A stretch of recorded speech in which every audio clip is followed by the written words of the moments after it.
Hey, what is going on? Welcome back to the channel. In this video, we're going to be taking a look at falling wedges. How can you spot them, how to correctly identify them, and how to trade them. Now, this was requested by one of the patrons. If you want to become a member of my Patreon, the link is down below in the description. You can send in requests like this, and I will make videos based on your requests. So we're going to be taking a look at a falling wedge here that I spotted on the daily chart on Moon River's chart on the daily chart from TradingView. I said chart quite a lot over there.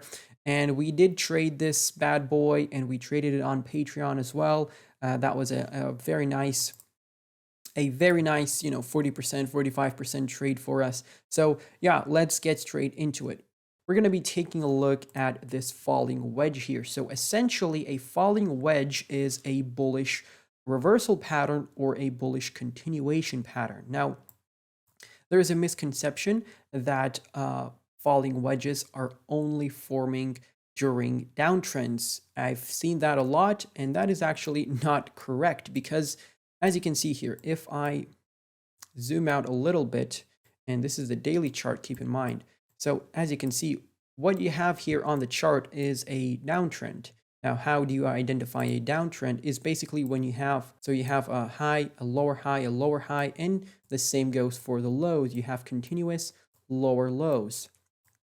So now moving into this pattern here. So as you can see, what is happening with this falling wedge? So basically, this is a triangular pattern that is getting closer and closer to the apex, and that is when it starts breaking to the upside. Now, this is mostly a bullish pattern because usually you always see breaks to the upside, but it is also possible that you are going to lose the support of this falling wedge. Now, I'm going to color code the support and the resistance so it's easier for you to understand. So the support is going to be green, and the resistance is going to be red, or red is actually not the best choice for this instance. Let's do blue.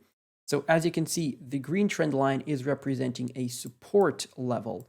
And each time you have a bounce, that is a great entry point, and you need at least 2 touches for this to be a valid support trend line. So in here, you did see one move or one touch off the green trend line, and here you saw the second one.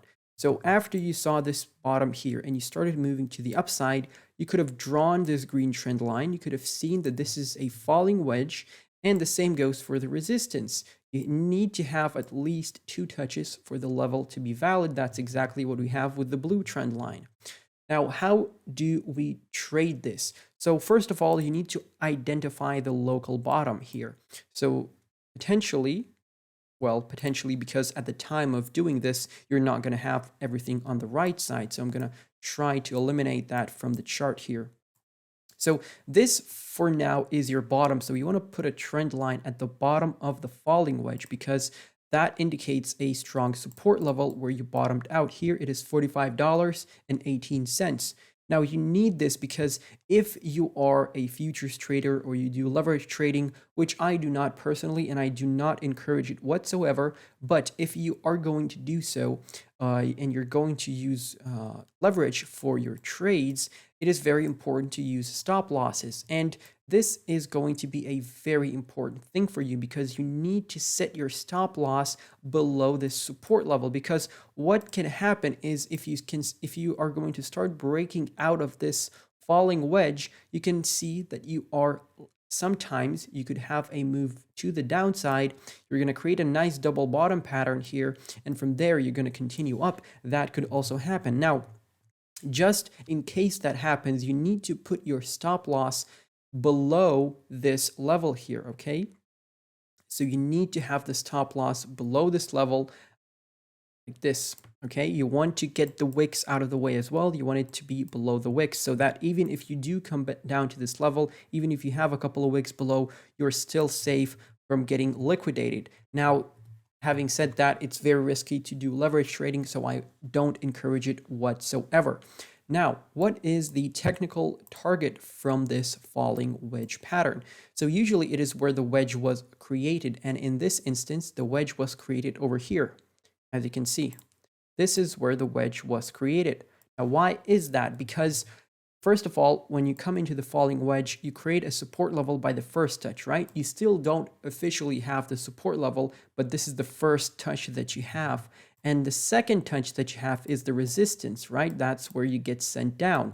Now, the resistance is the second touch, and that's what creates the resistance level. So in fact, that is actually what completes the falling wedge, and that is your technical target. So you take a trend line to there, and that is precisely your technical target at $71.67. And as you can see, you did have a move exactly to that level, precisely. You did see this bounce. I remember trading this. We had an excellent trade on Patreon with Moon River. And if you want to join Patreon, the link is down below in the description. So as you can see, target met perfectly, and then we had a move back down to the 20 EMA here, which is the yellow line, but we're not talking about EMAs in this video.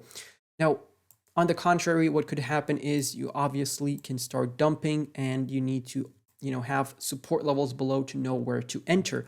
But mostly speaking, 75% of the time, falling wedges tend to break to the upside. Now, whether you take profits at this level here, if you reach the technical target or not, that is up to you, but this is usually how a falling wedge plays out. Now, it is not going to get to the technical target in a day. Sometimes it takes a couple of weeks. Sometimes it takes longer. It all depends on the time frame you're using, right? And this is a bullish reversal pattern because you started an uptrend over here, as you can see, but overall you did find this in a downtrend, and overall you were still printing a lower high and you continued in the downtrend, right? So this was just a brief relief rally for Moon River in April of 2022, and then you continued down. So as you can see, this is how you identify a falling wedge, and a falling wedge has a 45-degree angle to the downside. So if you find something like this over here, as you can see, if I remove the Fib retracement, you can see this triangle is not a falling wedge. This is a symmetrical triangle. There is a difference, so be aware of that. Hopefully that explains it quite well. Like, I was looking for a nice falling wedge pattern here, and this is the best one that I found. So yeah, this is a falling wedge. This is how you trade it. If you are leveraging, obviously you need to have the stop loss below.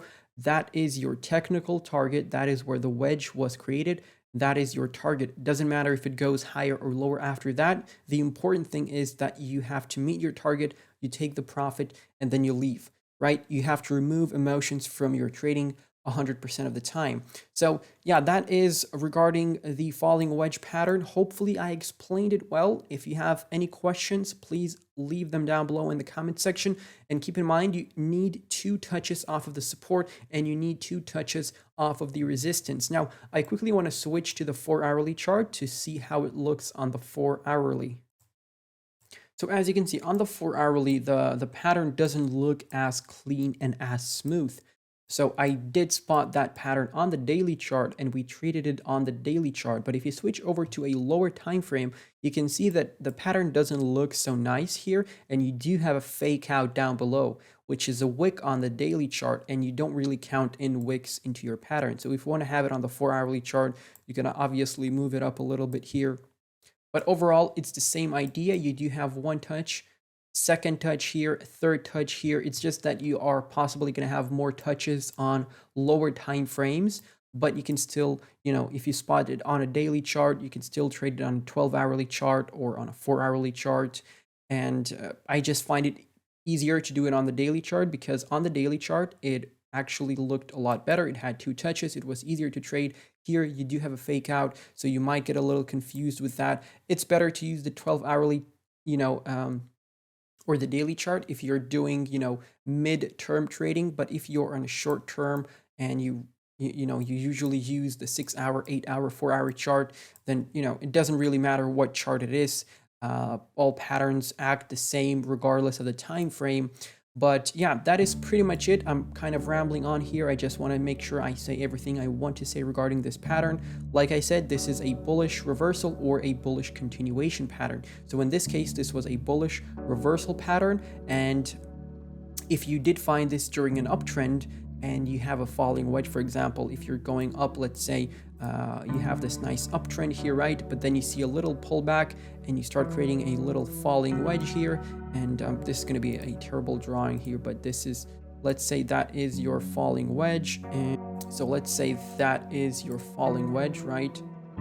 And this is an uptrend. Keep in mind, you do have a little pullback and then you continue on, you break out and you continue on with the uptrend. That is a bullish continuation falling wedge, okay?